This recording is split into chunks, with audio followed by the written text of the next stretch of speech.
Namaste everyone. In this video, we are going to see how to set the Visual Studio Code that we have downloaded in the last video for Java development. Let's switch on to the screen. So this is the Visual Studio Code that we have downloaded in the last video. It's for setting this Visual Studio Code for Java development. We need JDK and Maven. For that, I have created separate videos. I would request you to go and watch those. After doing that, you have to obviously download Visual Studio Code, and then once you do that, then we will jump onto extensions section here. And as you might see, there are a bunch of 57 extensions that I have already downloaded. So you might not need all of these.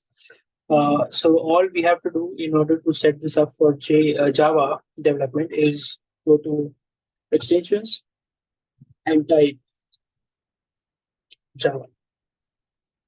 So once you do that, you will find extension pack for Java from Microsoft. You have to click on this. Under this, you will see the extension pack contains 6 extensions.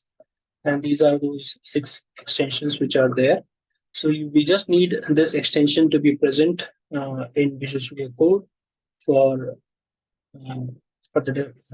starting the development on Java.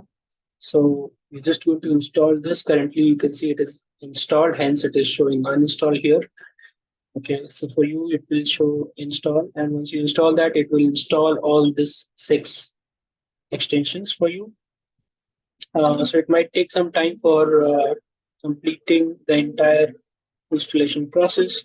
Once it does, then you are good to go with the Java development.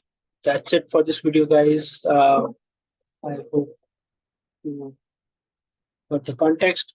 Thank you so much for joining, and I'll see you in the next video where we're going to start with the Java development concepts. Thank you so much and have a great day.